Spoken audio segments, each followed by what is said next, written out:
Hello दोस्तों, RRB PO का आपका अब लास्ट ये पढ़ाव आ चुका है। आपके इंटरव्यू के कॉल लेटर्स आ गए थे। आई होप आप लोगों ने डाउनलोड करके देख लिया है कि कब आपका इंटरव्यू है, कौन से टाइमिंग पर है और यहाँ पे जो भी इंपॉर्टेंट डॉक्यूमेंट चाहिए, जो भी सर्टिफिकेट हमें चाहिए, आज की इस वीडियो में हम उन्हीं पे बात करने वाले हैं ताकि आप कुछ भी इंपॉर्टेंट चीज मिस ना करो, राइट। जो क्योंकि बहुत सारी कंफ्यूजन बच्चों के अंदर रहती है कि क्या लेके जाएं, कैसे लेके जाएं और क्या क्या हमको नहीं लेके जाना है, ठीक है।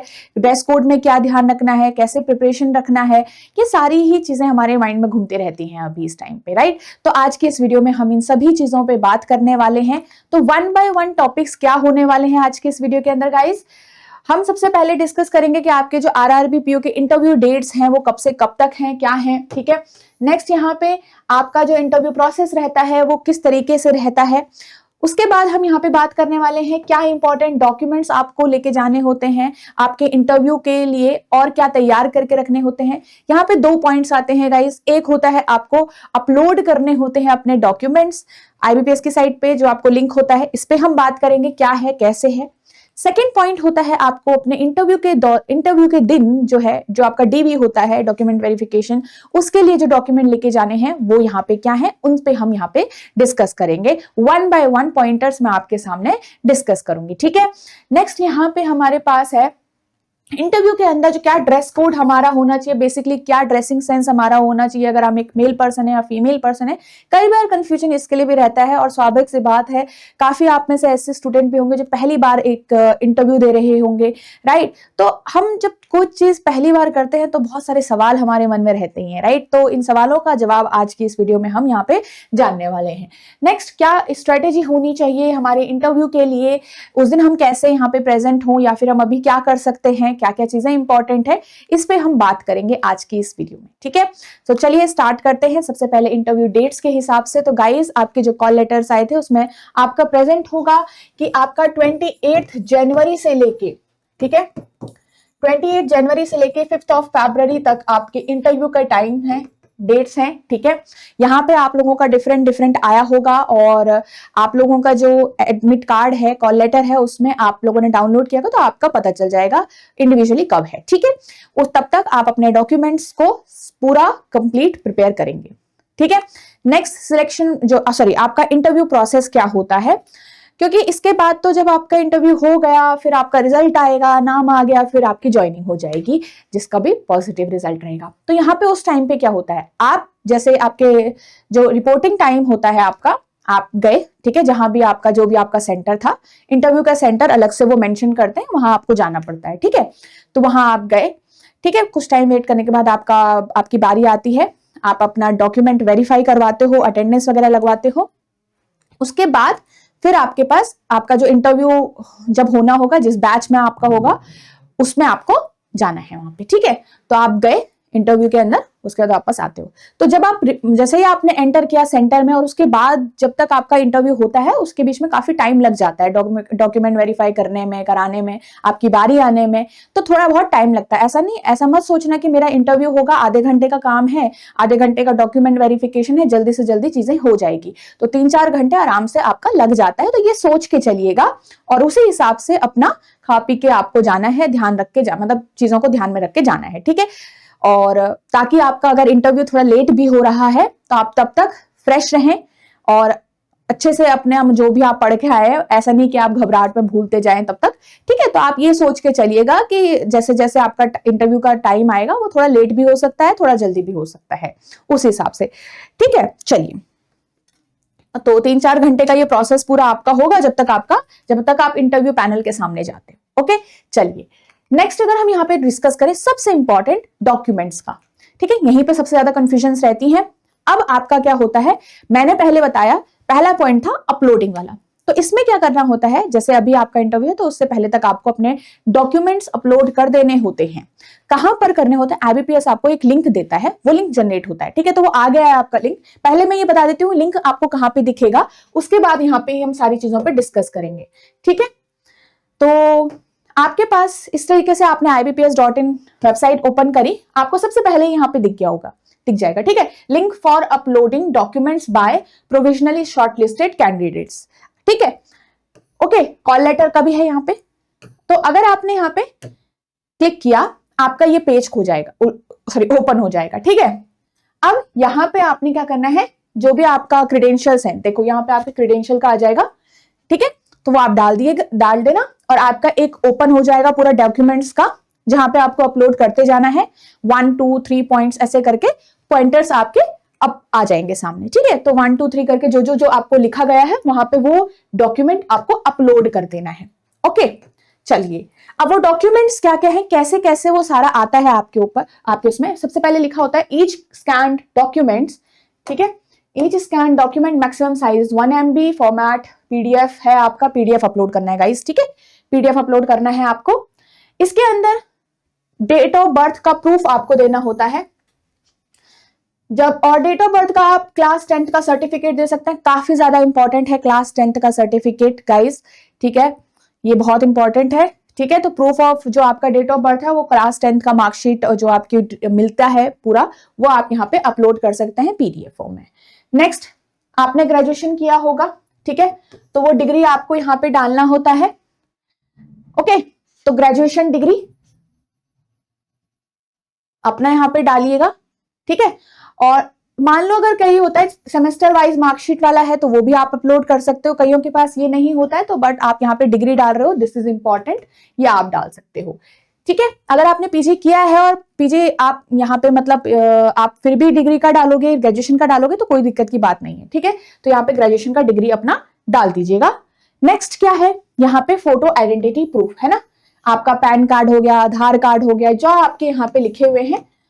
ठीक है, आधार कार्ड आपको डालना, आधार कार्ड डाल लो, अपलोड कर लो मतलब। ठीक है, तो ये आप कर सकते हो। 4th पॉइंट से स्टार्ट करते हैं। यहाँ पे if candidates already previously employed, ठीक है, certificates in support of the post qualification. अब ये उन कैंडिडेट्स के लिए है जिन्होंने स्केल 2 के लिए अप्लाई किया हुआ था, स्केल 2 का पेपर। ठीक है, आपने आरआरबी पीओ के लिए अप्लाई किया, दैट इज ऑफिसर स्केल 1, तो आपको यहाँ पे कोई भी एक्सपीरियंस नहीं चाहिए, क्योंकि आप लोगों का मतलब ऐसा ही नहीं है कि आपने पहले वर्क किया। ठीक है, जो स्केल 2 के लिए जिन्होंने अप्लाई किया होगा उनको शो करना इंपॉर्टेंट है अपना पहले वाला वर्क एक्सपीरियंस। ठीक है, तो यहाँ पे आपको एनए फिल कर देना है क्योंकि आप लोगों का वो इंपॉर्टेंट नहीं है गाइस। ठीक है, फॉर ऑफिसर स्केल 1 ऑफिस आपने अप्लाई किया अगर तो। ठीक है, work experience certificate if applicable. ठीक है, अब यहाँ पे आपका है कि वैसे आपको पता होगा जब आप फॉर्म फिल करते हो वहां पे वर्क एक्सपीरियंस का भी कुछ ऐसा आता है और ऐसा कुछ मैंडेटरी नहीं होता है, राइट। तो आप लोगों ने अगर इससे पहले कहीं कुछ काम किया है, कैसा भी टाइप का काम किया है, if you want to show it कि आप बताना चाहते हो कि मैंने ये काम किया और मुझे इतना एक्सपीरियंस है, बट याद रखिएगा ये चीज अगर आप इंटरव्यू पैनल के सामने भी दिखाना चाहते हो तो आप इसको फिल कर सकते हो गाइस। ठीक है, बट याद रखिएगा अगर यहाँ से कुछ क्वेश्चन है वो पूछ लें आपसे तो you should be ready for it. Okay, चलिए नेक्स्ट, नो ऑब्जेक्शन सर्टिफिकेट। अब ये किनको चाहिए है, जो भी लोग अगर यहाँ पे गवर्नमेंट ऑफिसेज में काम करते हैं, पीएसयूज में काम करते हैं, बैंक्स में काम कर सकते हैं, करे हुए हैं नेशनलाइज बैंक में, क्योंकि कई लोग जैसे पीओ का पेपर दे रहे हो तो क्लर्क होते हैं, उसके बाद पीओ के लिए करते हैं अप्लाई। ठीक है, कोई गवर्नमेंट इंस्टीट्यूशन में आप, फाइनेंशियल इंस्टीट्यूशन में आप काम कर रहे हो तो आपको एनओसी की उसमें जरूरत होती है। कोई भी प्राइवेट जॉब वाले जो लोग हैं, क्योंकि जैसे जो ज्यादातर जो गवर्नमेंट जॉब की तैयारी है या फिर आरआरबी की तैयारी है, ठीक है, बैंकिंग एग्जाम्स की तैयारी है, वो कई बार जो आपके प्राइवेट नौकरी वाले होते हैं वो करते हैं ना, तो आपको कोई एनओसी की यहाँ पे जरूरत नहीं है अपने ऑर्गेनाइजेशन से। वही लोग इसको करेंगे, मतलब वही लोगों को इनको देना होता है जो ऑलरेडी पीएसयूज या गवर्नमेंट अंडरटेकिंग्स में काम कर रहे हैं, गवर्नमेंट ऑर्गेनाइजेशंस में काम कर रहे हैं, बैंक्स में काम कर रहे हैं। ठीक है, ओके। नेक्स्ट यहाँ पे अगर आप लोगों ने अपना नाम चेंज किया हुआ है तो आपको यहाँ पे वो प्रोवाइड करना है। ठीक है, only if they produce original gadget notification. ठीक है, तो ये आपको प्रोवाइड करना पड़ेगा। साथ ही अगर जैसे कई लोग क्या होते हैं शादी के बाद नाम चेंज कर देते हैं, मोस्टली लड़कियां, तो उसमें आपको अपना मैरिज सर्टिफिकेट ओरिजिनल वाला वहां पे लगना पड़ेगा। ठीक है, बताना पड़ेगा कि इसलिए आपका नाम अलग है, यहाँ पे नेम चेंज अगर आपका रखा हुआ है। ठीक है, तो अगर मैरिड है तो आपका ये मैरिज सर्टिफिकेट, नहीं है तो आपने नाम चेंज किया हुआ है तो आप इसके लिए अलग का जो आपका डॉक्यूमेंट है वो आपको यहाँ पे अपलोड करना पड़ेगा। नेक्स्ट क्या है कि अगर आप एक ऐसे पर्सन है SC ST OBC वाले, ठीक है, तो किसी भी कैटेगरी से आप बिलोंग कर रहे हो, आपको कास्ट सर्टिफिकेट अपना वहां पे अपलोड करना पड़ेगा। ठीक है, तो ये कास्ट सर्टिफिकेट भी अपलोड करना पड़ेगा। और अदर डॉक्यूमेंट्स एक और सेक्शन आपका लास्ट में लिखे हुआ आता है, अदर डॉक्यूमेंट्स। अब जैसे आपको कुछ और यहाँ पे अपलोड करने का मन है, ठीक है, तो आप उसको अपलोड कर सकते हो अदर डॉक्यूमेंट में। जैसे कि यहाँ पे मैंने जब आपको कहा था कि जब वो ये जो आपका ग्रेजुएशन वाला था, ठीक है, तो इसमें आपने ग्रेजुएशन की डिग्री डाल दी, बट अगर मान लो आपने पीजी भी किया है, पोस्ट ग्रेजुएशन भी किया है और आपके पास उसकी भी डिग्री है, तो आप उसको यहाँ पे अदर डॉक्यूमेंट में डाल सकते हो, ठीक है। और कुछ आपको ऐड करना है तो वो आप अदर डॉक्यूमेंट्स में, आपका ऐसे ऐसे करके ब्लैंक्स आते हैं 1 2 3 करके, तो आप वो डाल सकते हो यहाँ पे, ठीक है। चलो, अब यहाँ पे मान लो किसी का ग्रेजुएशन डिग्री नहीं है तो आप प्रोविजनल वाली ग्रेजुएशन डिग्री भी एक्सेप्ट की जाती है, वो भी आप यहाँ पे डाल सकते हो गाइस। ओके, चलो, सो नेक्स्ट ये तो हो गया जो आपका अपलोडिंग वाला हो गया। कौन सा वाला? अपलोडिंग वाला। ये सारा कौन सा था? अपलोडिंग। अब बारी आती है जो आपका इंटरव्यू के दिन वहां पे लेके जाने भी है। ओके, तो ये सारे हैं डॉक्यूमेंट वेरिफिकेशन के लिए। आपकी नोटिफिकेशन का जो पीडीएफ होता है उसमें सब कुछ ये गिवन होता है, उसी का ये स्क्रीनशॉट है गाइस, ठीक है। तो यहाँ पे The following document in original and self-attested photocopies in support of the candidate's eligibility and identity arranged in the, ठीक है, Seratim are to be invariably submitted at the time of interview document। ठीक है, तो ये सारे आपको submit करने हैं at the time of interview document verification, ठीक है। अब इसमें क्या लिखा है? Failing which the candidate may not be permitted to appear for the interview, तो आपको ये लेके जाने जरूरी है। अब ये कौन कौन से हैं, क्या है, इस पे हम बात करने वाले हैं, ठीक है। चलो, पहला पॉइंट है print out of the valid interview call letter. जो आपका इंटरव्यू कॉल लेटर है वो आपको प्रिंट आउट उसका निकालना है, वो आपको लेके जाना है, सिंपल। नेक्स्ट देखिए point number 2, valid system generated print out of the online application form registered for the CRP, ठीक है। तो ये आपका आरआरबी पीओ का जब आपने फॉर्म फिल किया होगा तो आपका जो ऑनलाइन एप्लीकेशन फॉर्म था उसका प्रिंट आउट आपको लेके जाना है। अब यहाँ पे क्वेश्चन ये आता है कि हमारे पास अभी नहीं है, ठीक है, तो अब क्या होगा?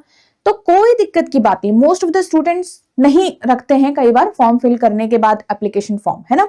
कई लोगों के पास होगा तो अच्छी बात है, बट अगर किसी के पास नहीं है तो घबराने की जरूरत नहीं है। आईबीपीएस की जो आपकी वेबसाइट है उसमें अगेन आपका जो एप्लीकेशन फॉर्म वाला है, डाउनलोड करने वाला है, वो ओपन होता है। वहां पे जाके आप फिर से अपना एप्लीकेशन फॉर्म डाउनलोड कर सकते हैं, प्रिंट आउट निकाल सकते हैं, ठीक है। तो ये चीज है, यहाँ पे दिक्कत की बात नहीं है। नेक्स्ट अगेन आपका डेट ऑफ बर्थ वाला, तो आप अपना क्लास 10th का मार्कशीट आप यहाँ पे डाल सकते हैं गाइस, मतलब लेके जाना है। नेक्स्ट फोटो आइडेंटिटी प्रूफ, जो आपको अभी मैंने यहाँ पे बताया भी, इससे पहले अपलोडिंग वाले में जो था वो आप यहाँ पे सेम लेके चले जाइएगा। ओके, चलो, यहाँ पे फिर वही वाला सर्टिफिकेट, वो डिग्री वाला सर्टिफिकेट, मार्कशीट और सर्टिफिकेट ऑफ द ग्रेजुएशन और इक्विवेलेंट क्वालिफिकेशन जो आपको लिखा ही होता है, एलिजिबिलिटी जो है आपकी वो शो करने के लिए है ये बेसिकली। तो अपना ग्रेजुएशन का डिग्री आपको यहाँ पे लेके जाना है। ग्रेजुएशन की डिग्री जो है आपके पास, प्रोविजनल ग्रेजुएशन की डिग्री है, तो वो आप यहाँ पे लेके जा सकते हो, ठीक है। नेक्स्ट आपका एक्सपीरियंस सर्टिफिकेट, वो आपको लेके जाना है, ठीक है।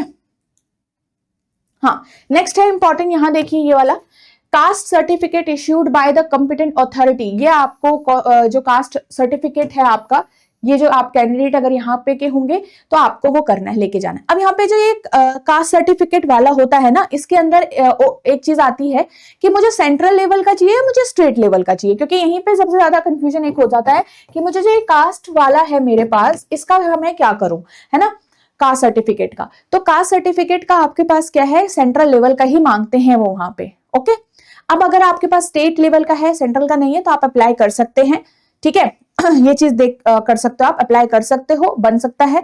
तो आप आईबीपीएस के जो वेबसाइट होती है वहां पे से नोटिफिकेशन से अगेन आप वो फॉर्मेट जो होता है, जो आपके नोटिफिकेशन होगी उसकी फॉर्मेट आप वहां से डाउनलोड कर सकते हैं, ठीक है, उसको फिल करवा सकते हैं। और जो भी रिस्पेक्टिव अथॉरिटीज से आपको साइन करने के लिए होता है वहां पे, वो आपको साइन करवा के करना होता है, ठीक है। तो आपको ये सेंट्रल लेवल का करवाना पड़ता है, तो आप अप्लाई कर सकते हो, ऐसा नहीं कि कुछ नहीं होगा। एक चीज और है, मान लो अगर आपके पास यहाँ पे जैसे एक एनओसी वाला भी है, ठीक है, एनओसी वाला जो पॉइंट था, मान लो आपको एनओसी नहीं मिला, ठीक है। अब ऐसा नहीं करना है, देखो कुछ भी चीज मिसिंग भी रहेगी तो पहले तो पूरी कोशिश करिए उसको पहले से रेडी रखने की, ठीक है। वैसे तो आपको इंटरव्यू के दिन तक का वेट नहीं करना है कि वो मेरे पास आए, है ना। तो आपको पहले से ही चीजें रेडी करके रखना होता है कि कभी मेरा इंटरव्यू रहेगा तो मैं चीजों पे पहले से ही रेडी रहूं। अब लास्ट एंड द एंड पे हम क्या करते हैं, चीजों को अप्लाई करते हैं, है ना। तो अगर जैसे कुछ चीजें मिसिंग भी हैं तो घर बैठकर आप लोग अगर यही डिसाइड करोगे वहीं पे बैठ के कि मैं नहीं जाऊंगा क्योंकि मेरे पास ये नहीं है, ठीक है। पहले तो पूरी कोशिश करनी है कि आपके पास वो सर्टिफिकेट, वो डॉक्यूमेंट रहे, बट अगर नहीं है तो आप इंटरव्यू के दिन जरूर जाइए, वहां पे आप अपना जो भी प्रॉब्लम है आपकी, ठीक है, वो जरूर बताइए, ठीक है। Then the one who is verifying your documents, जो भी वहां पे बैठे होंगे, वो डिसाइड करेगा कि वो आपकी सुनना चाहता है या नहीं सुनना चाहता है, ठीक है। बट एटलीस्ट अपना पॉइंट तो आप रखिएगा, पहले से ही हार नहीं माननी है। हो सकता है शायद ऐसा हो जाए कि वो मान लें, और हो भी सकता है वो नहीं भी माने, but again you have to at least थोड़ा सा कोशिश जरूर कर लेनी चाहिए, ठीक है। सो ये चीज है, ओके। चलो, स्टार सर्टिफिकेट का मैंने यहां पे बता दिया। यहां पे नॉन क्रीमी लेयर्स के लिए भी कुछ कहा गया है, ओके। और इनकम एंड एसेट सर्टिफिकेट आपको लेके जाना है। एंड नेक्स्ट क्या है आपका, अगर आप डिसेबल वाला जो सर्टिफिकेट आपने वहां पे कैटेगरी चूज कर रखी है तो आपको वो वाला सर्टिफिकेट भी लेके जाना है यहाँ पे गाइस, ठीक है। एंड नेक्स्ट ये डिसेबिलिटी के लिए ही है, इसको आप रीड कर सकते हैं, ठीक है। चलो, अगर आप एक एक्स सर्विस मैन है उसके लिए भी है यहाँ पे, तो an ex service man candidate has to produce a copy of the service or discharge book along with the pension payment order, ठीक है। तो ये आपको यहाँ पे ये प्रोड्यूस करना, ये आपको बताना है वेरिफिकेशन के टाइम पे, ठीक है। चलो, तो ये सारी चीजें थी गाइस। डॉक्यूमेंट को आप फिर से देख सकते हो यहाँ पे, these were for the uploading, ये सारा आपका अपलोडिंग के लिए था। ये वाला जो मैंने पीडीएफ का स्क्रीनशॉट डाला हुआ है, ये आपका डॉक्यूमेंट वेरिफिकेशन वाला है, जिस दिन आपका इंटरव्यू होगा उस दिन के लिए लेके जाना है आपको, ठीक है। चलो, तो ये सारी चीजें हो गई। ड्रेस कोड की बात करते हैं। मेल्स के लिए सबसे पहले यहाँ पे बात कर लेंगे। देखो, मेल्स में आप सिंपल ही पहन सकते हो। देखो, वहां पे ऐसे बिल्कुल भी चीजों को ओवर करके नहीं जाना है, आप जितना सिंपल हो सकता है उतना सिंपल रहे। पैंट शर्ट आपका है, ठीक है। अगर आप कोट नहीं पहनना चाहते, अब नहीं है आपके पास, तो ऐसा भी नहीं है कि अगर आप जो पूरा कोट पैंट वेल बिल्कुल ऐसे पहन के जाएंगे 3 पीस तभी जाके होगा, नहीं। तो आपको क्या करना है, अगर आपके पास नॉर्मल पैंट शर्ट में आप जाना चाहते हो तो आप बिल्कुल उसी में रहिए, डिसेंट लुकिंग रहिए, ठीक है। शूज बिल्कुल नीट क्लीन जो भी है, आपको फॉर्मल लेके जाने हैं वहां पे, बिल्कुल ऐसे करके, ठीक है। अगर आपके पास कोट वगैरह भी आप कर सकते हो तो वो आपको लेके जाना है, ठीक है। तो बिल्कुल नीट एंड सिंपल आपको जाना है, बाल बिल्कुल ऐसे खड़े वड़े नहीं रखने हैं, नॉर्मल अपना प्रोफेशनल लुक रखिएगा, ठीक है। और लड़कियों की बात करें तो आपको अगर आप साड़ी पहनना चाहते हो तो बिल्कुल सिंपल पेस्टल लुकिंग कलर, देखो लड़कों के लिए भी अगर आप जो शर्ट पहन रहे हो, पेस्टल जो आपके कलर्स होते हैं उसको चूज करिएगा, जो बहुत लाइट कलर्स होते हैं मीनिंग वो आप चूज करिएगा। पैंट ब्लैक या डार्क जो नेवी ब्लू होता है उसको चूज करिएगा, ठीक है। ऐसे ही लड़कियों के लिए जो साड़ी आप चूज कर रहे हो तो उसको बिल्कुल लाइट कलर्स रखिएगा। सूट जो आप चूज कर रहे हो तो उसको भी लाइट में ही रखिएगा, और बिल्कुल जो नॉर्मल आपका प्रोफेशनल लुकिंग में आ सकता है उस तरीके का जो कुर्ता और जो आप पहनना चाहते हो वो रखिएगा, ठीक है। साड़ी भी अगर जो आप पहनना चाहते हो तो वो रखिएगा, डिसेंट साड़ी, ठीक है, जो आपके प्रोफेशनली भी चल सकती है, कुर्ते भी जो आपके प्रोफेशनली भी चल सकते हैं वो आप पहन के जा सकते हो। नेक्स्ट आपका जो फुटवेयर होगा, तो फुटवेयर आपको सिंपल रखना है, ब्लैक पहन सकते हैं तो अच्छी बात है, ठीक है। तो ब्लैक में भी जो आप पहनोगे ऐसा नहीं कि बिल्कुल डिजाइन बना हुआ है उसके ऊपर, वो भी आप बिल्कुल सिंपल जो ब्लैक होता है नॉर्मल वो आप पहन के जाइएगा, ठीक है। तो मेजर यही है कि आपको डिसेंट लगना है वहां पे, बिल्कुल ऐसे ओवर नहीं करके जाना है चीजों को। ज्वेलरी अगर आप पहन रहे हैं तो बहुत ही मिनिमल रखिएगा, जो बहुत ही बेसिक चीजें बेसिक होता है वो आप रख के जाइएगा, ओके। चलिए, तो ड्रेसिंग कोड में आपको ये समझ में आ गया, ऐसा कुछ नहीं है कि मुझे यही पहनना है, क्या यही पहनना है। आपके जो लड़कों में पैंट शर्ट कोट आप डालना चाहते हो, लड़कियां भी पैंट शर्ट पहन सकती हैं, कोट पहन सकती हैं, बट आपको नॉर्मल ही वहां पे जो सिंपल मैंने आपको बताया कलर्स का वो ध्यान रखना है, ठीक है। तड़कते भड़कते कलर्स आपको वहां पे नहीं पहनना है, बस ये चीजें थोड़ा ध्यान में रखिएगा। अब प्रिपरेशन की बात करें, जो स्ट्रैटेजी आपकी होगी, देखो गाइस, इंटरव्यू के दौरान हमें नहीं पता कि वो कौन सा मुझसे क्वेश्चन पूछने वाला है या कौन से क्वेश्चन पूछने वाले हैं, है ना। पूरे इंटरव्यू में कौन से क्वेश्चंस पूरे आने वाले हैं मेरे पास, अगर मैं एक स्टूडेंट हूं तो, है ना, हमें वहां जाके पता चलेगा। और हर एक स्टूडेंट से कई बार अलग अलग टाइप के क्वेश्चन पूछे जाते हैं, हो जाता है कई बार कि किसी से सिर्फ पर्सनालिटी बेस्ड क्वेश्चन पूछे हो। कई बार ऐसा हो जाता है कि ज्यादातर जो इंटरव्यू का पार्ट था वो बेसिक नॉलेज, जो आपकी बैंकिंग नॉलेज, फाइनेंशियल नॉलेज होती है उस पे था, पर्सनालिटी पे कम था। तो ये डिफर करता है कई बार, राइट। बट आपको जो एक जनरल आइडिया है ना, वो प्रिपेयर करके जाना ही जाना है। जैसे यहाँ पे सबसे इंपॉर्टेंट पॉइंट है, दैट इज कॉन्फिडेंस रखिएगा। कॉन्फिडेंस लेके जाना है आपको सबसे पहले, और कॉन्फिडेंस रहना भी है, ठीक है। वहां पे आप कॉन्फिडेंट नहीं दिखेंगे या नहीं रहेंगे तो ऑब्वियसली आप नर्वस हो जाएंगे, किसी भी क्वेश्चन में नहीं आएगा तो आप थोड़ा सा नर्वस हो सकते हो, तो गलत आंसर भी कर सकते हो कई बार घबराहट में। तो ये चीज नहीं करनी है, आप कॉन्फिडेंस रहना है, सबसे important point. Second important point, अभी आपको क्या करना है, अरे कॉन्फिडेंट रहने के लिए आपको अभी क्या करना पड़ेगा, आपको अच्छे से सारी चीजों को रेडी रखना पड़ेगा। अगर आप तैयार रहोगे, आप खुद से खुश रहोगे, तो आप यहाँ पे ये सोच के चलोगे कि मैंने जितना करा है उतना मैंने, मतलब जो भी इंपॉर्टेंट है वो पढ़ लिया है, जितनी तैयारी करनी थी मैंने कर लिया है। तो कॉन्फिडेंस आपको अपने ऊपर रखना पड़ेगा, ठीक है। ये आप कर सकते हो। ये नहीं सोच के चलना है कि क्या होगा, मेरा खराब गया तो क्या होगा, मेरे किसी आंसर से वो गुस्सा, मतलब उनको गुस्सा आ गया तो क्या होगा, ये नहीं सोच के चलना है, ठीक है। आप अभी वो रिएक्ट कैसा करेंगे उस पर ध्यान मत दो, आप लोगों ने क्या एक्शन लेना है इस पे ध्यान दो, ठीक है। तो बैंकिंग जो भी आपकी नॉलेज होती है, जो छोटी छोटी चीजें होती हैं बैंक के अंदर, ठीक है, बेसिक से बेसिक चीजें आपको यहाँ पे पता होनी चाहिए। जो नॉर्मल नॉलेज भी आप यहाँ पे जब जीए के लिए भी जो चीजें पढ़ते हो वो भी आपको यहाँ पे पूरा कंप्लीट करके लेके जाना है, मतलब पूरा आपको प्रिपेयर करके रखना है।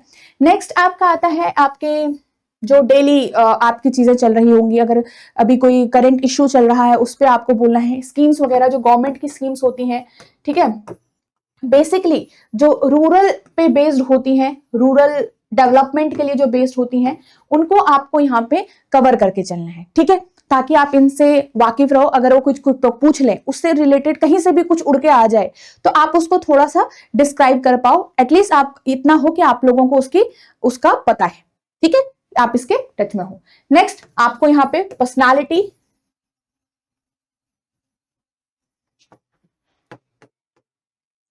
ठीक है, तो जो पर्सनालिटी बेस्ड क्वेश्चन है वो भी बिल्कुल आएंगे, आपके पास आ सकते हैं।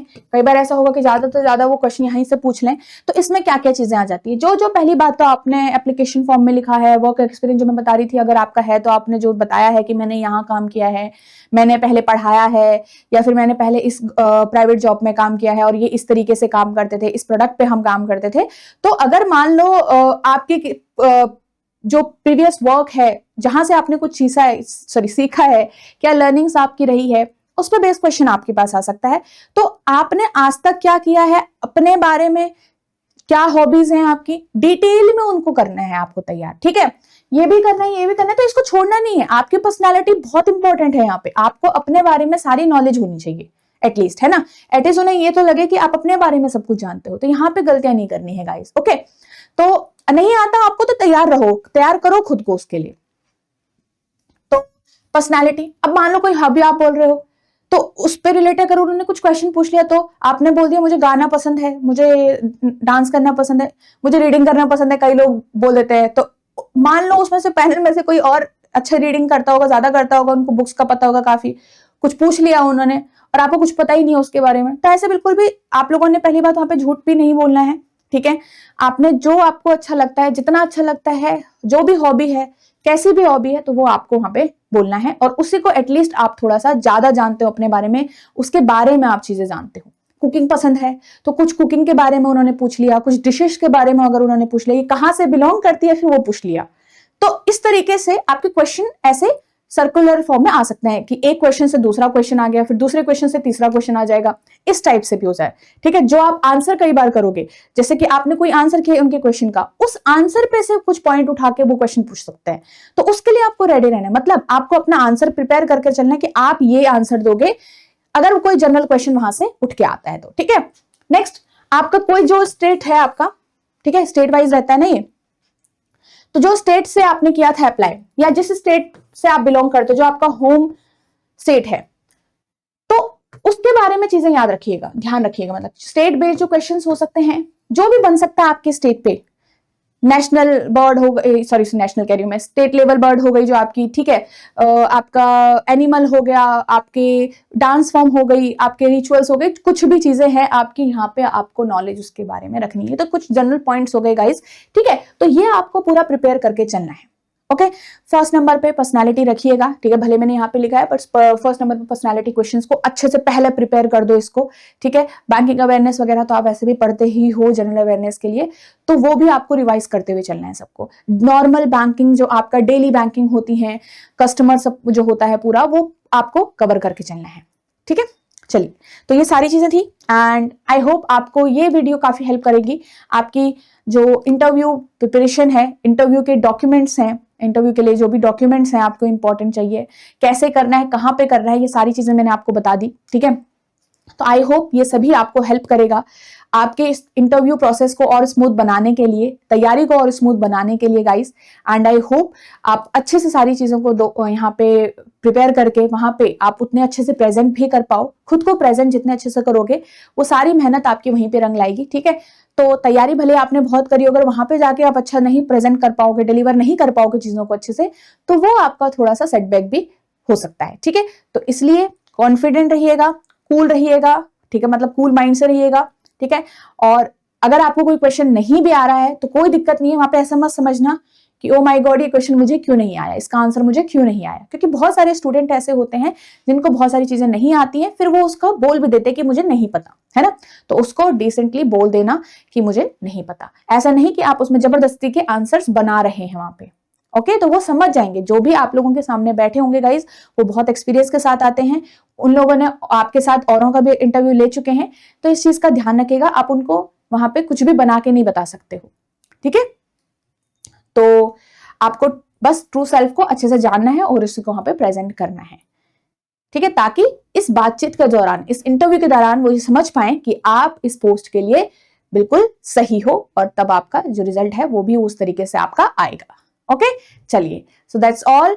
यहाँ पे अभी ये बिल्कुल नहीं सोचना है मेंस में कितने मार्क्स आए हैं, क्या आएगा, क्या हुआ है मेरा, क्या इंटरव्यू में जैसा भी जाएगा तो उससे मेरे फाइनल स्कोर पे कितना फर्क पड़ने वाला है, इन चीजों पे अभी ध्यान नहीं देना है। इंटरव्यू होने दो, उसके बाद यहाँ पे आपके स्कोर वगैरह भी आपको पता ही चल जाएंगे, ठीक है। चलिए, so that's all for today's video everyone, and I hope आपने ये सारी चीजों से काफी कुछ सीख लिया होगा।